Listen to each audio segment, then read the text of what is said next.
നമ്മൾ varicose vein എന്ന് കേട്ടിട്ടില്ലേ? അതായത് കാലിൽ നമ്മുടെ അശുദ്ധ രക്തം വെയിൻസ് ചുരുണ്ട് പിടഞ്ഞ് കിടക്കുന്ന അസുഖമാണ് വേരിക്കോസ് വെയിൻ.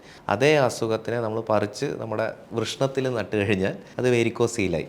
അപ്പോൾ വൃഷ്ണത്തിലുള്ള അശുദ്ധ രക്തം കൊണ്ടുവന്ന വെയിൻസ് ധമനികൾ രക്തധമനികൾ പെടഞ്ഞ് രക്തം തളം കെട്ടിക്കിടക്കുന്ന അവസ്ഥയാണ് വേരിക്കോസീൽ. ഇത് കാരണം ഒരാൾക്ക് കടച്ചിലുണ്ടാവാം, വേദന ഉണ്ടാവാം.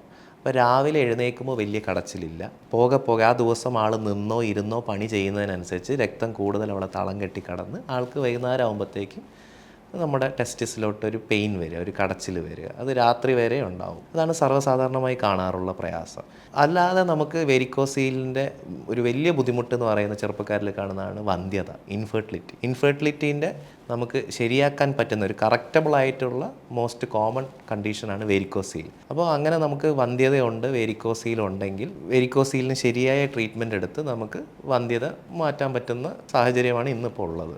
വെരിക്കോസീലിന് ഇപ്പോൾ വളരെ എഫക്റ്റീവ് ആയിട്ടുള്ള ട്രീറ്റ്മെൻ്റ് ഉണ്ട്, സർജിക്കൽ പ്രൊസീജിയറുണ്ട്. നമുക്ക് മൈക്രോ സർജിക്കൽ വെരിക്കോസീലക്ടമി എന്ന് പറയും. അതായത് മൈക്രോസ്കോപ്പിൻ്റെ സഹായത്തിലൂടെ ഈ തടിച്ച് കിടക്കുന്ന ഈ രക്തധമനികളെ നമ്മൾ ഡിസ്കണക്റ്റ് ചെയ്യുന്ന പ്രൊസീജിയറാണത്. അത് വളരെ 2 സെൻറ്റിമീറ്റർ താഴെയുള്ളൊരു ചെറിയ മുറിവ് നമ്മുടെ ഇടുപ്പിലുണ്ടാക്കി ആ മുറിവിലൂടെയാണ് നമ്മൾ ഈ പിടഞ്ഞു കിടക്കുന്ന ഞരമ്പുകളെ അല്ലെങ്കിൽ രക്തധമനികളെ നമ്മൾ ഡിസ്കണക്റ്റ് ചെയ്യുന്നത്. ഇതിലൂടെ നമുക്ക് വെരിക്കോസീലിന് ട്രീറ്റ്മെൻ്റ് ആകുകയും അതിനോടനുബന്ധിച്ച് നമ്മുടെ വന്ധ്യത മാറുകയാണ് നമ്മൾ ഈ ചികിത്സ കൊണ്ട് ഉദ്ദേശിക്കുന്നത്.